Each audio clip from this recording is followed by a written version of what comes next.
Hi, everyone. Thank you so much for tuning into our first Global Wildcat webinar. Tonight, we will hear from a panel of prominent international alumni who will share their experiences as former international students at UNH, discuss their current roles, and speak on various challenges they've encountered. If you have any questions, please use the Q&A feature at the bottom of your screen. I'm excited to introduce our moderator, Sid Nagam, class of 2016. Sid currently serves as a director on our Alumni Association Board of Directors, co-chairing the Diversity, Equity, and Inclusion Task Force. He is a DevOps consultant at Amazon Web Services in Boston. He graduated from UNH with a bachelor's in honors mechanical engineering with a dual major in international affairs and a minor in applied math. And with that, I'm happy to hand it over to you, Sid.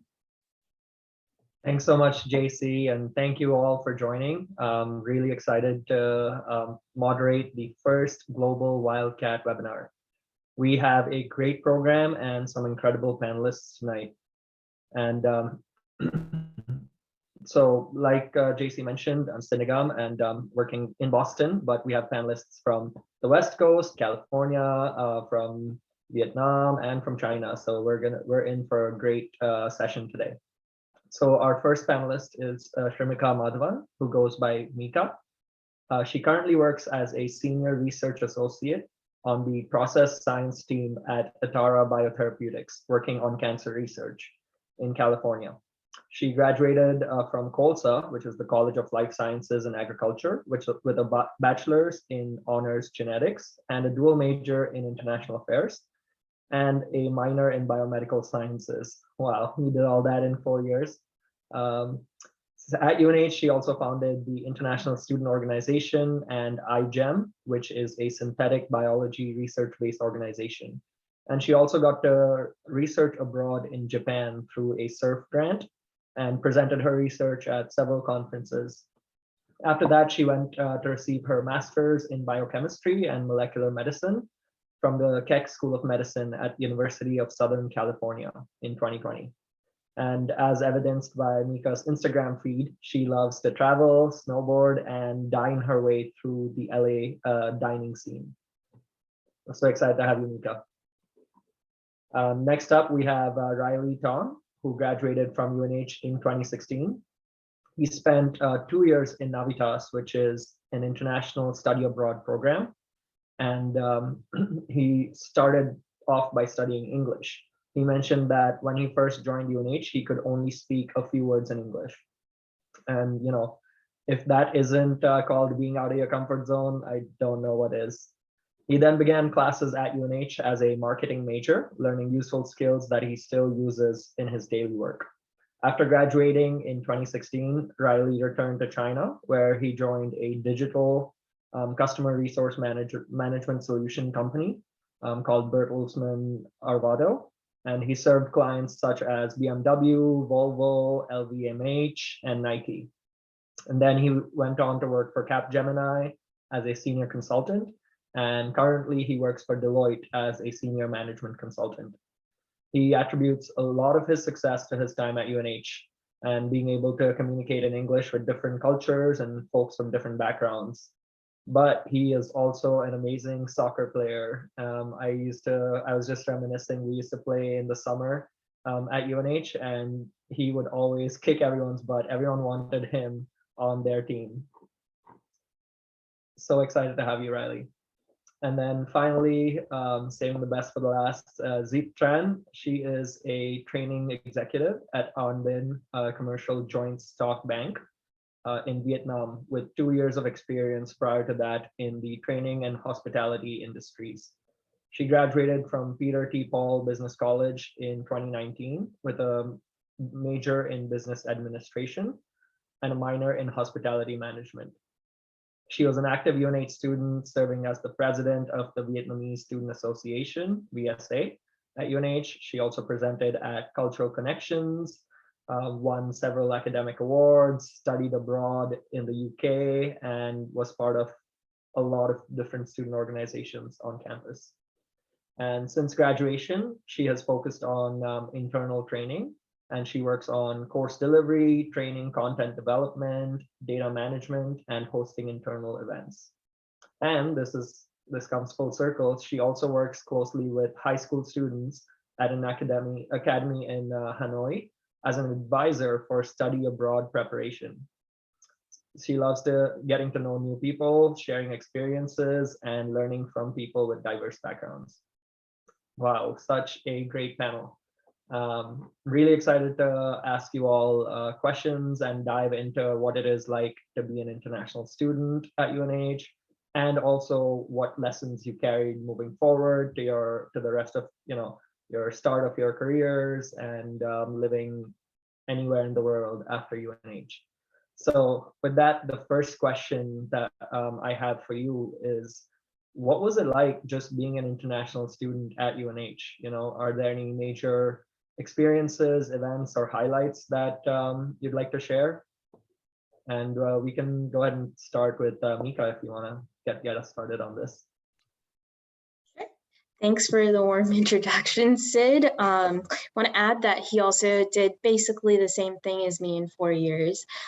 But as an international student, I feel like for me, it's a bit different because I did live in the US for a little bit when I was a child. So culturally, not as much since I was used to it, but I will say that there are little microcultures all over the US. So New England definitely has its own little microculture. The lingo, Wicked, Papa Squat, that was interesting for sure. I definitely loved all of the different seasons because I'm originally from India and you only get summer heat, and more heat. But for me, that was the biggest thing. And everyone, I mean, if I compare the West Coast to the East Coast, I feel like people in the East Coast are just nicer. You can go up to anyone, like even in a grocery store, and be like, hey, how's your day going? If you do that in California, people will look at you really weird, for sure. Yeah. I'll pass it over to Riley, I guess. Thanks, Mika. Thank you, Mika. Thank you. So I think being a student international student, there are two things very important to me. The first one is I can learn and experience a new language, second language for me, because like Sida mentioned, when I just joined the college of the Navitas, I couldn't speak any sentence words.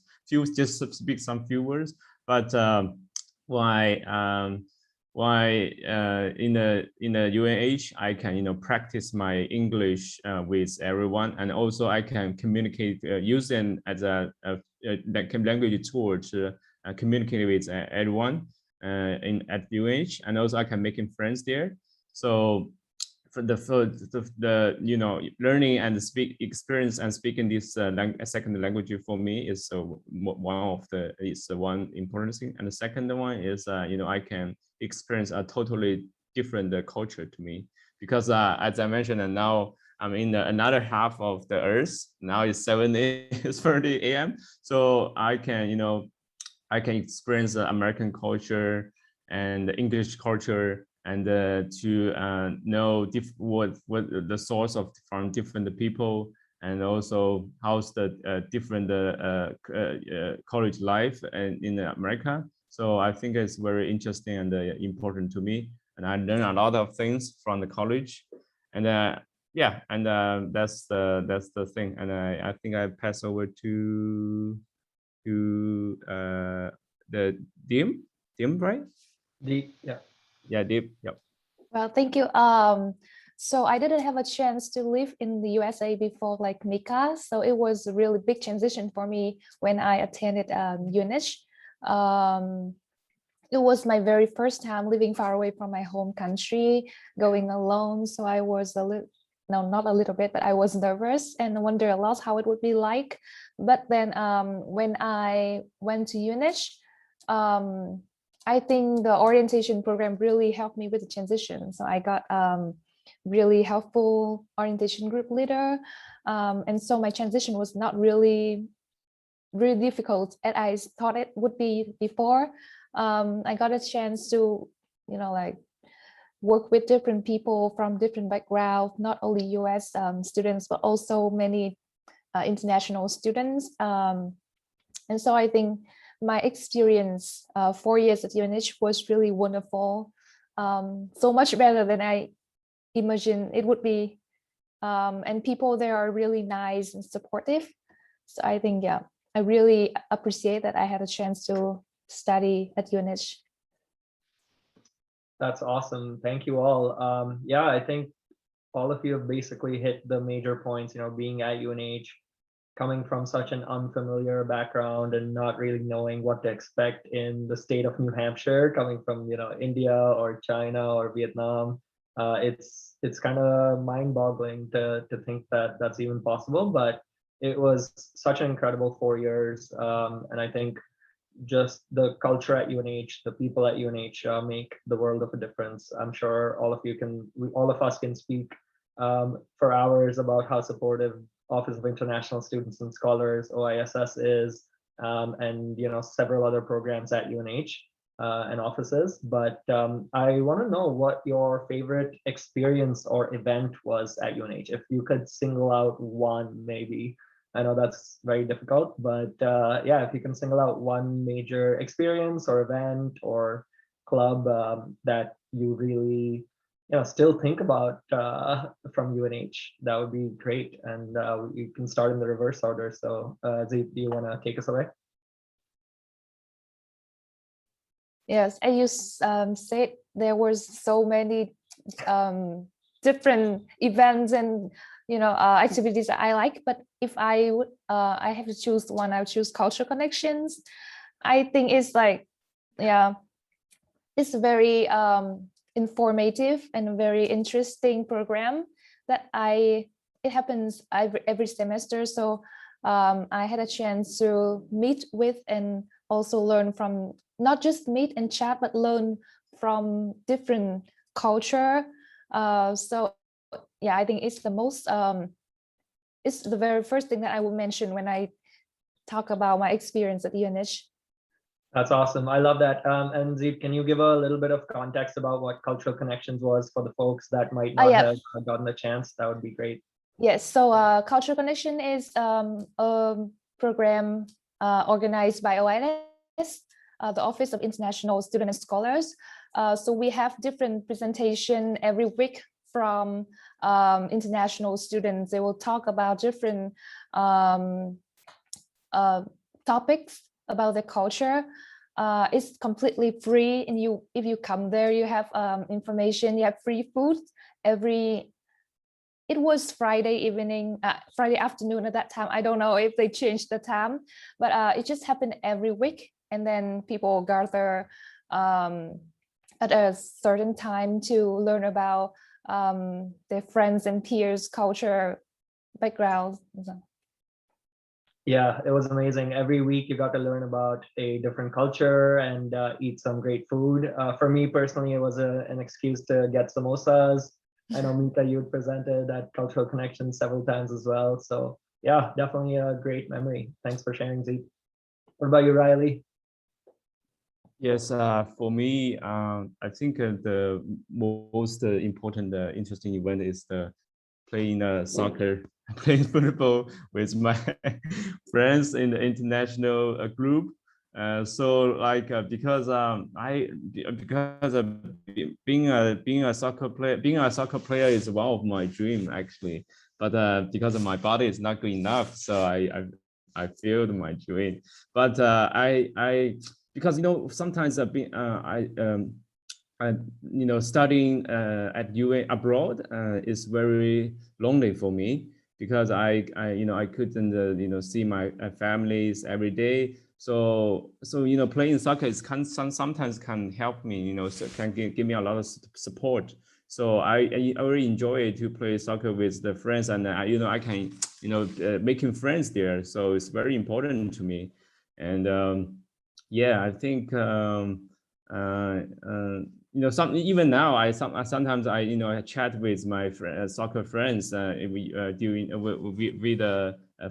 Facebook and the chat WeChat, so I think it's very important to me to play in soccer at UNH. So yeah.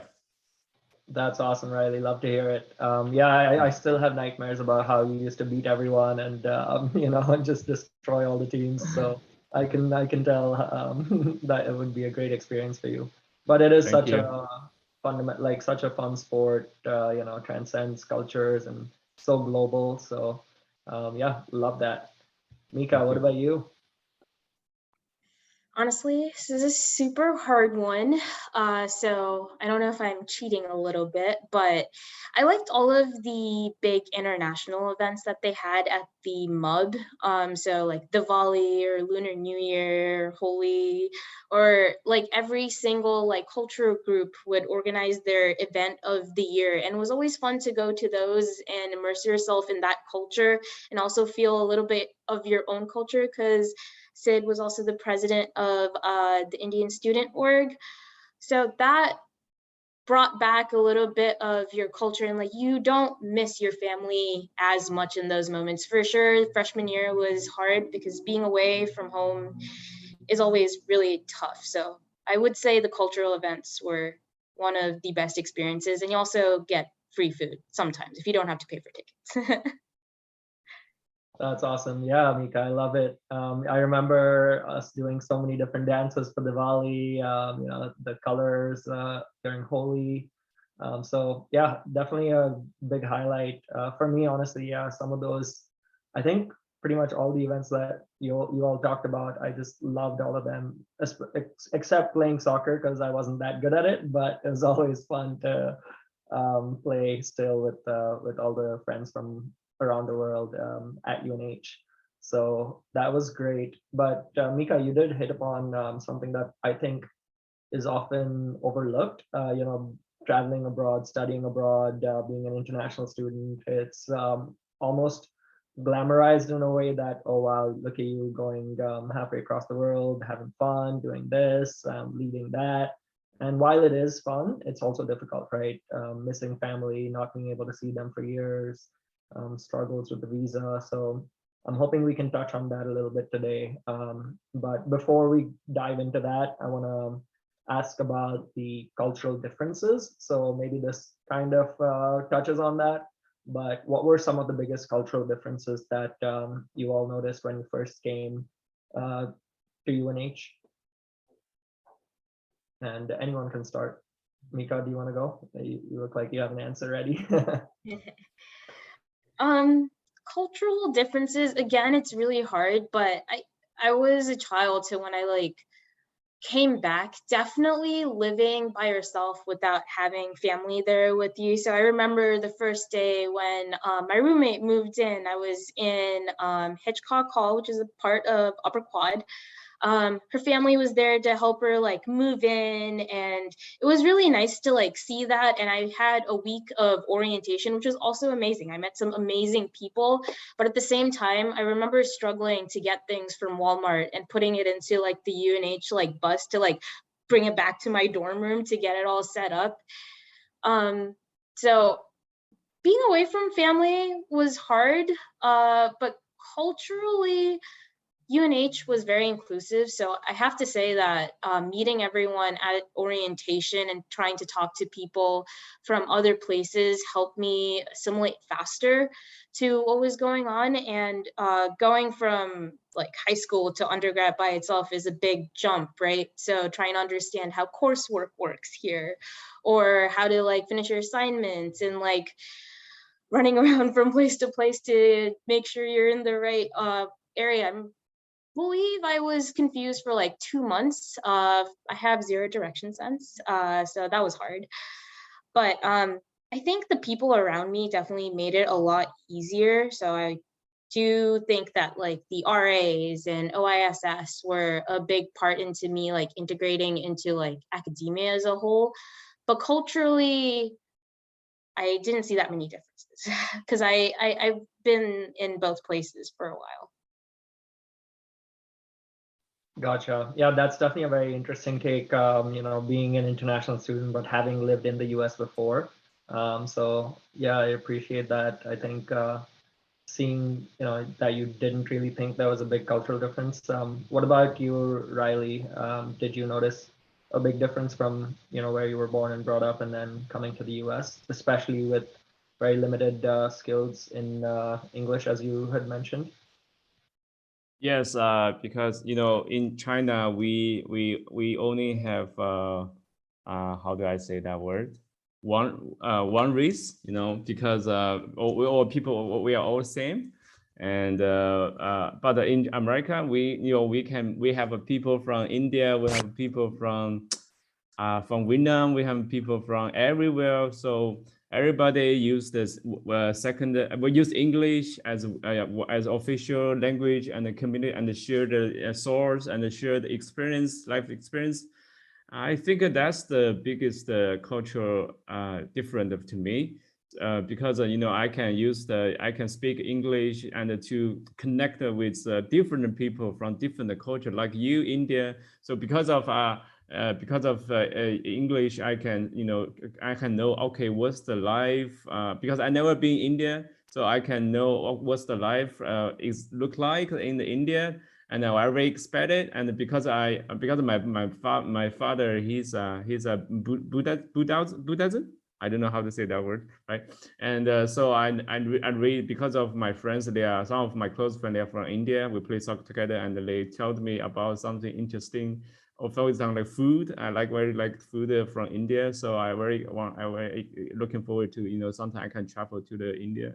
And also some of my close friends from Vietnam too. So he told me about how beautiful is the in Vietnam, and you guys have a very beautiful beach, and sunshine, and air, and also the food.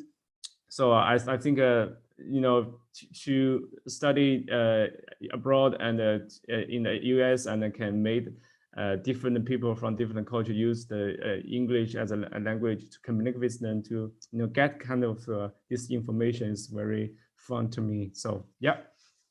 That's awesome. Yeah, no, I love that. I think just the coming together of so many different people from all over the world, especially on university campuses like UNH, it gives you a taste for all these other countries. Like you said, all these events, like Vietnamese Student Association used to organize, along with some of the other student associations, they would organize events, and we would, like, personally, I had never been to Vietnam, but I got to try Vietnamese food, and I'm such a big fan now. But in India, I had never tried Vietnamese food.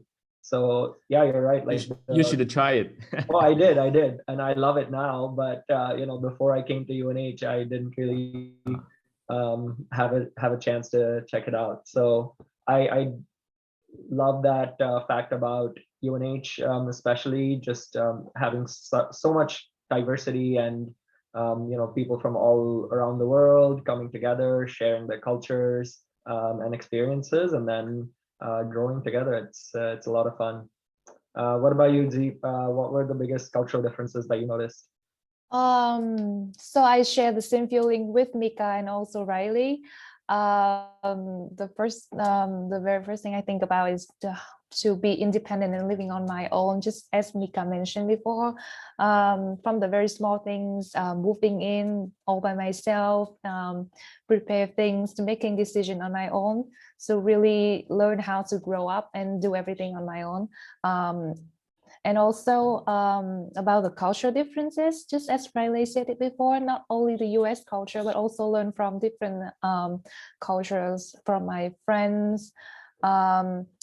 About the cultural differences, there are a lot of differences between Vietnamese and US culture, from the very small things that I think people talk about it all the time. Like shaking hands when saying hi, we don't normally do it in Vietnam. But also there are many interesting things that people do, like holding doors for you. That's something new I learned when I go to UNH. And like I learned that there's something that I shouldn't talk about when I meet people, like age and income. And so there are so many differences that I learned when I come to UNH. But it's not something difficult. It's just there are so many things new for me to learn, and I just love to learn new things about cultures. So yeah, and it's so interesting when I find out that not only me but my friends are experiencing so differences too. And it was so fun when we talked to each other about the differences between different cultures. So I also learned that, oh, my friends are experiencing the same thing with me too. We're all learning. Yeah, that's awesome. I hadn't even thought about, like, some of the small tiny differences that Yeah. you would never really expect, but like shaking hands and everything. For me, it was really the portion sizes when you order any food, especially ice cream. In the US, ice cream portion sizes are just huge. Like in India, a large would be like one big scoop. Over here, a baby portion is like one big scoop, like a kiddie scoop, So every time I go to an ice cream shop, I just get the kiddie size because that's all I can eat before it all melts away. So, but little things like that it's interesting to get used to them and then assimilate. But it's also people don't really think that, oh, that there's that many differences. Being an international student, you're dealing with completely different weather in some cases, different cultural interactions. So it can be difficult to initially adjust to all of that. But it is also kind of funny to just talk about some of them.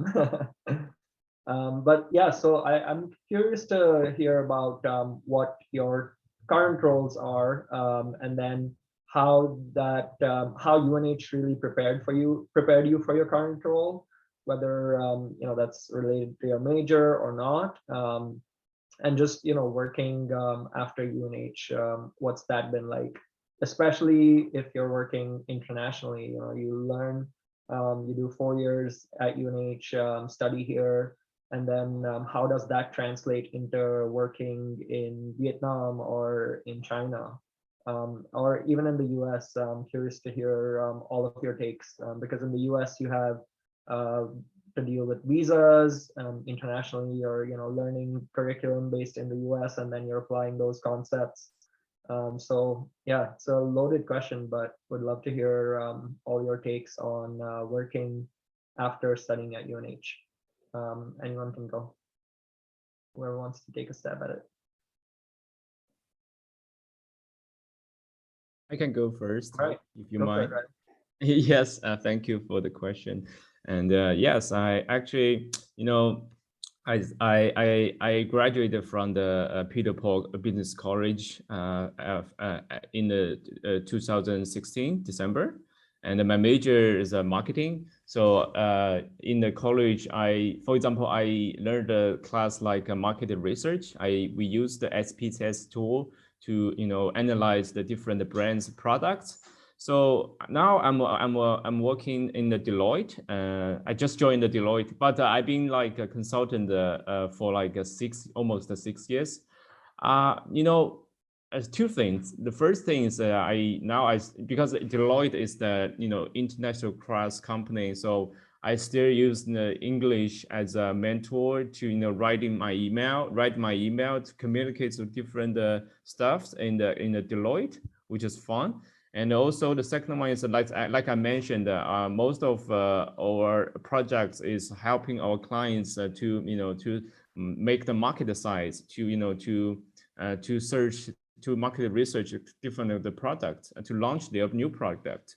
So I think I still using this skill like SPSS to support my project. So for my first advice to the another investors is that I think it's a very important way you pay attention to the class is very important, because you have very high percentage you will use the class skill into our daily works. And so I think it's a huge support to me. So, and yeah, I think that's the thing I wanted to share. Thank you.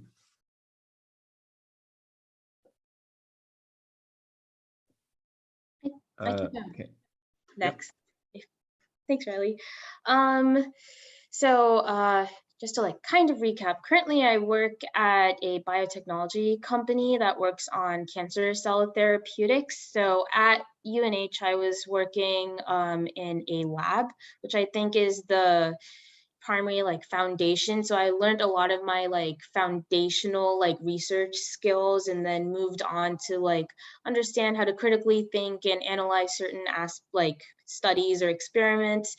And when a problem comes up, my PI, which is a primary investigator, so my professor, gave me full reign to just do whatever I want, which most PIs actually don't do in a lot of schools. So UNH gave me a lot of freedom. And my PI also had a colleague in Japan, and they accepted to take me in as their like research scholar in for one summer. So I was in Japan, and that's when I realized I want to go into like the medical field, because before that I was working mainly on like environmental sustainability type of research.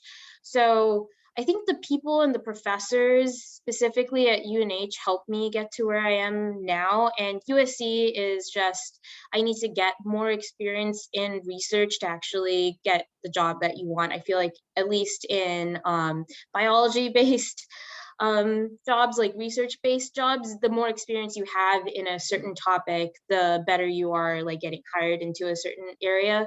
So right now I work in process development, and before that I worked in drug discovery as well. So it all started off from UNH and all of the opportunities and experiences the people there gave me. So I definitely think the freedom and the professors and the opportunities, like even like the SURF program, so that's the Hamill Research Center, UNH has a lot of things to offer for you, especially even if you're international. I know I struggled a lot with certain things only being available to American citizens versus international, and UNH still has the opportunities for international students as well. And I think that goes with jobs. There's certain things where you can't work for certain jobs here if you're international, like you can't apply, they can't give you sponsorship. And I think we'll talk about visas after, so that's something to look into as well. But UNH prepared me because there's also like the Career Center, and there's just a ton of resources, and they help you prepare for the real world if it's in America or even abroad. So That's awesome. Thanks, Mika. Zeep, what about your experiences? Yeah, so I graduated from Powell College in 2019 with the management option. All my career path started with a course at UNH. I just took when I was trying to find something to fill up my requirements for my major. So I took the human resource course, and I got Mr. Pascal Oliak as my teacher. So he was a great professor, and that's all where my career path started. So now I am working as a training executive, focusing on the corporate training and also corporate internal culture and so on. So I think UNH helped me a lot with the transition to my after graduation, post-graduation working period. When I was at UNH at Powell College, I had a chance to learn from different, like all the courses prepare me well academically, but I also had a chance to work on real-life hands-on project. Like when I was at in the human resource course, I had a chance to work with Emily Harmon from Lynn, USA with a research project. I also work as an undergraduate research assistant at Carsey School of Public Policy. So all the experience added up and prepare me for the work after graduation. But besides all the academic experience, I think the the experience working with people from different background prepare me well for my work after also. So because when I was at UNH, I worked with many different people in different teams and projects. So I learned how to deal with conflicts and also see things from different points of view. So so I feel it helped me a lot with my work after graduation. Nice. That's awesome to hear, and it's really cool to hear that all three of you are basically using a lot of the skills that you learned from your courses now for your careers, and being able to use them seamlessly, whether you're in doing high-tech cancer research, or working at a global consulting firm in China, or working at a bank in Vietnam. So for me personally, it was very different. I'm not really using any of what I studied at UNH, which is interesting because I did mechanical engineering and international affairs and a minor in applied math. So you would think with all those majors, I would be using something. But it's funny, right now I'm doing something completely different, but I still think UNH taught me the core skills of problem solving, working with people. Through the organizations, I learned just managing my time, managing projects, and through all the classes as well. Through the all-nighters, working through some challenging problems, and that's what I've really taken away from UNH, and been able to apply that to my career, and even personal life. And it's been so rewarding to see the hard work paying off with a great career so far. And I'm only excited to see where it grows from here. But I do owe a lot of it to UNH and the foundations that I learned from there. So it is really unique to see that for all of you as well. But yeah, pivoting to a question about visas. I know, Mika, you mentioned this a little bit. And for the folks on the call, I think, or on the webinar, it's maybe you're not all familiar with the process. So if we can talk a little bit about what getting a work visa in the US is like. I would love to hear that from all of you. And I know Zeep and Riley, maybe you can chime in on whether or not you considered applying and working in the US, whether were there any challenges for you to be able to do so? And Mika, obviously, since you're still in the US and working here, what was that process like? What are some of the difficulties? Because as an international student myself, I know what the statistics are like, what the frustrations are, but I don't know if a lot of our attendees would know that. So yeah, Mika, do you want to start us off there? Yeah, for sure. So right now, I'm on something called the OPT STEM. So that's optional practical training for STEM students specifically. So the OPT itself is only for 1 year, which is what you do. And if you're a STEM major, so that's very specific, right? You can do a 2-year extension. I know friends who don't have a STEM major and can't do that extension.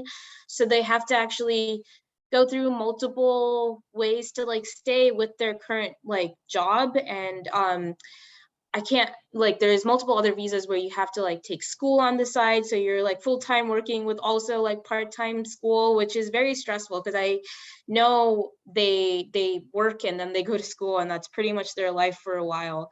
But right now I'm on my OPT STEM, and during that process, my company will sponsor me. So that's something that you need to talk to the HR team, like before you go into the company. They usually do ask you in your applications being like, do you need sponsorship, or will you need it in the future? So once that question comes up, you should discuss it with your HR team. A lot of companies have like restrictions being like, you have to be with our company for a certain amount of time, or we can only do this like once you've gone through one evaluation cycle in the company itself. But sometimes companies will also just be like, I want to keep you here, so we will like start it immediately. But the first step is to go through like an H-1B visa, which is like the work visa, which is a lottery system. And exactly how it sounds, it's a lottery. You might not get it, you might get it. The chances are very low, so it's hard. I haven't gotten 2 years, so I will go again next year. But in the meantime, my company said they want to keep me, so they'll start something called a permanent residency, like it's called the perm process, which is getting a green card. But that is also really difficult because the odds are, again, very low, because the process for certain ethnicities, like people from certain countries, have a specific quota. So once that's capped, the amount of time that you have to wait is long. So personally, from my experience, I'm from India, and Indians, I think the minimum is you have to wait at least 3 to 4 years for your perm process to go through, sometimes even more. So they want you to get the H-1B because that is the only way you can extend it and also process your green card at the same time. So it's a lot of communication with your legal team, your manager, your HR team, and also talking to your school, because you're still a part, I'm still a part of USC and I get my OPT through them. So it's a lot of things you have to juggle at the same time, and trying to get all of this information is hard. So if you do want to get a job in the US, I would say try to talk to your legal team and HR team and your school as much as possible, like your international office. And that would be a good start, and start early since everything takes a really long time. But I think Sid can add more to like the perm process or the H-1B process itself.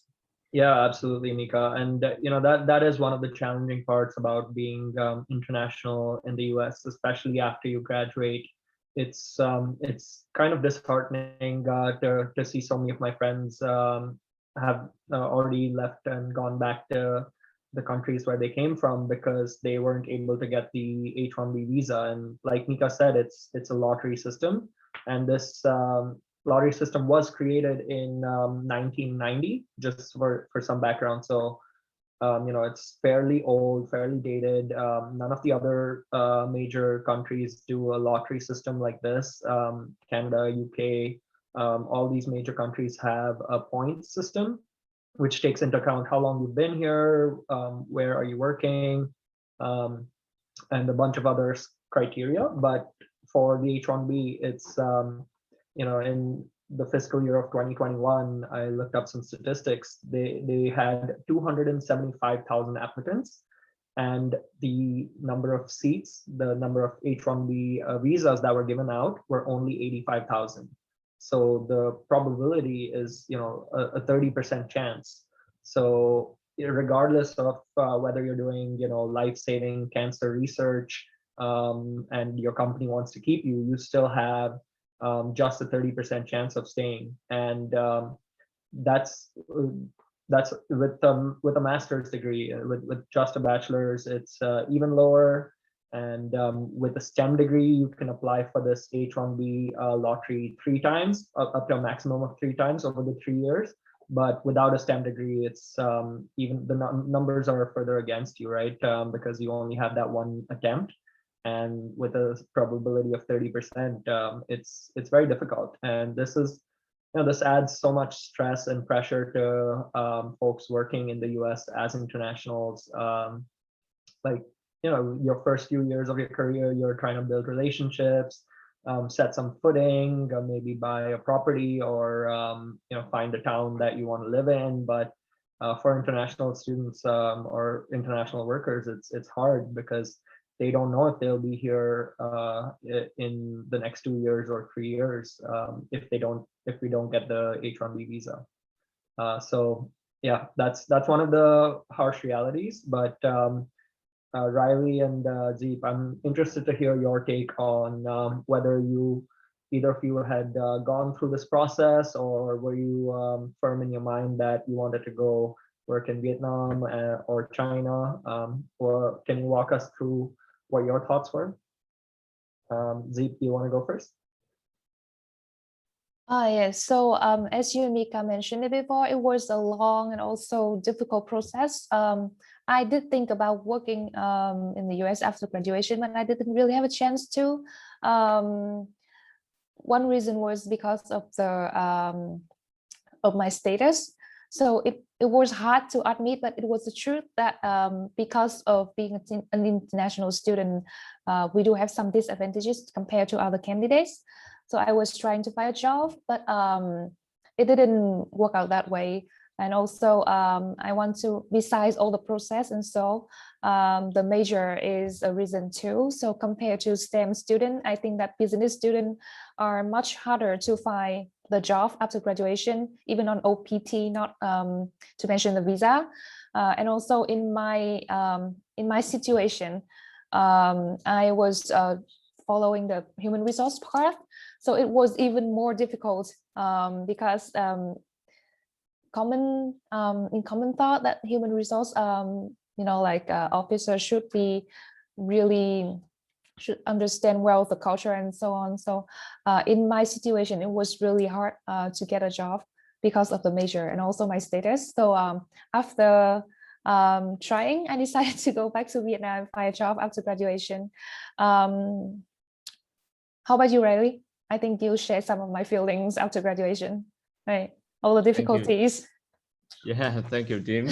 And thank you for the question. Actually, I also I tried to apply for the job after the graduation, but I failed all the times. I think I remember when I last semester I was trying to find my first internship. Then I can get a serious job. That was my plan. But I failed all the times. I drive the car. I remember the most busy period that I drive the car to Boston, every week and almost every day. And I think the reason behind is that because of the language and because because my major is the marketing. So marketing major is a major that you need use your language to express your source to the clients, to sell your ideas to the clients. But you can feel that the English is I'm not good as a native speaker. So why in the interview they always ask me they always ask me the question like do you need a sponsor for the visas? I say yes. So I know that if the company needed to offer you this visa, they will pay extra money, so it's cost to the company. So that's the reason behind the language, and also they need to pay the extra fee for you because they will think about this is worth or not. And so my second advice to the international student, another example is that I heard some of my countrymates, they found a job because of their major is like a STEM, from the STEM. Is, for example, they found job like a lab researcher or programming, engineering, or some engineering job. But so my second advice for the international student is that if you want to get a work visa, I think you better choose the major like from the STEM, for example, like the engineering or like accounting from the business school. So yes, I think that's my experience. Thank you. Yeah, thanks, Riley. Thanks, Deep and Mika. Obviously this is a very difficult question, and right, it's difficult to admit some of the statistics around it, but I think that is part of our responsibility to educate future international students and also the folks that are here, American citizens who can maybe voice their opinions through their votes or through their local organizations. But the immigration question really needs, the entire immigration system really needs a big reform, right? And there's tons of articles and data out there, but it is always moving to hear real life stories. And I think now a lot of universities are trying to certify other majors as well as STEM certified majors so that their students, their international students, can get 2 more attempts at winning the lottery, as crazy as that sounds. So thank you all for sharing the realities and your honest opinions with us today for this.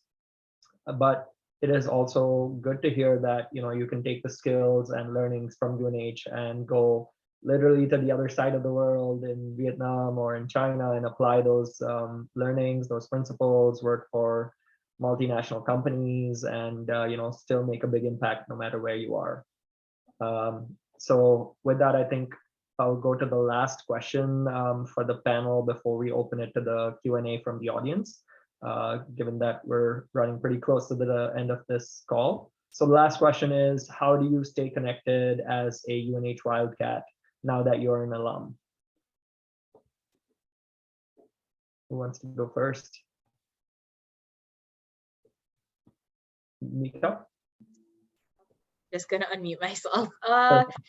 For me, I think most of the time is just through students reaching out to me. So I know some students coming from India will reach out and be like, hey, I want to know about your experience, or like my program, like the genetics program will put my name out being like, if you have any questions, like feel free to ask her. And that's how I help the students there. And I also, through the Hamill Research Center, if anyone ever goes back to Japan, it's nice to always be like, oh, can I get your experiences, or what did you do? So I think mostly just talking to new incoming students is how I keep in touch with everyone. Nice, awesome. By you, Zeep and Riley, being in different countries, how do you stay connected with UNH? Yeah, I think just same as Mika, students who want to learn more about UNH, who are about to attend or attended UNH, also reach out to me. So by talking to them, that's how I stay connected. And also OIS did give out my contact to some of their international students. So that's how I stay connected too. And also via social media, I learn about events and things. Yes, and also by UNH faculty reaching out just like this webinar. That's awesome. Yeah. Yeah, I love following UNH on social media. I think at UNH Alumni, that's a good Instagram channel that posts a lot about different events. They posted about this session today too. So Yes. definitely go follow if you don't. Riley, what about you? Yes, I agree with Jim's idea. So I think the most of the biggest, I think I need to appreciate the OSS, like Elizabeth, and they gave me a lot of support and when I was in the UH. And also, after graduation, we are still have the connection for them, writing the email for each other. And when I get married, I will send a photo to the OSS stuff and sharing the beautiful moments with my with the OSS. Also my friends, like the kid here. Yes, I think I see her comments and very appreciate. And so OSS is very important to me. And also I have all the friends in the Facebook too. So and the Instagram too. So and then the second group of people I still have the connection is the soccer club. Sorry about I still have to mention about it, but I really love soccer and I'm making a lot of friends there. So we still have post some beautiful moment in Instagram to show how's the soccer life in China, and we will leave comments and to still have a connection with each other. So yes, that's to my second that's to my big important connection with the UH and the friends there. So yeah, I really appreciate. Awesome. Perfect. Well, thank you all so much. This was a really engaging session. I'm sure the audience learned a lot about being an international student at UNH and then being international in America and taking these skills around the world and applying them. We do have a couple of questions in the Q&A, but seeing as we have 5 minutes left, I'll combine both the questions that we have and maybe we can answer the other questions by typing them out. So the two-parter that I want all of you to answer is what is one piece of advice that you would give to a future international student coming to UNH? And the second part is that in what ways did coming to UNH give you an edge over your peers who did not study abroad or who didn't go through the program? So Riley, do you want to start? Yes, I think if I want to give one important advice to the coming international students is I think you need to give efforts, spend your time to your major class, which is very important. And because like I mentioned, if you learn the skills from the class, if you want to pick the job very relevant to your skills, the class you have learned, I think you need to give efforts to them to study them. And then, because I believe one day you will learn it and use it in your daily work, and then eventually you will, if you work enough, hard work enough, you will get a promotion one day. So I think it's very important for you, Korea. That's my advice. Yep. That's awesome. And what edge did coming to UNH give you over your peers in China who might not have studied abroad? Sorry, about what's the edge mean here? Yeah, so like what advantage do you notice like a big difference? So yeah. You mean the challenge, right? Like the challenge. Yeah, what advantages did you have compared to your peers at Deloitte who might not have studied abroad, who did their schooling in China? Okay, I think that is the, you can have a chance to experience the different multiple cultures, to understand the people, to understand the different people from different cultures. It will help you to, especially if you work in a company like a Deloitte international class, if you can understand different people, their source, their cultures, habits, everything, you will have good communication with them. And then I think it's very important to you, for your career. That's my stage. Love it. No, that's great. Deep, what about you? Well, I think my advice for international student coming to UNH is that you really should get engaged while you are at UNH. Spend all the, not all, but spend your time joining activities and different student org, making friends, and creating great experience memories while you're at UNH. And also about the advantage that UNH give me over my peers.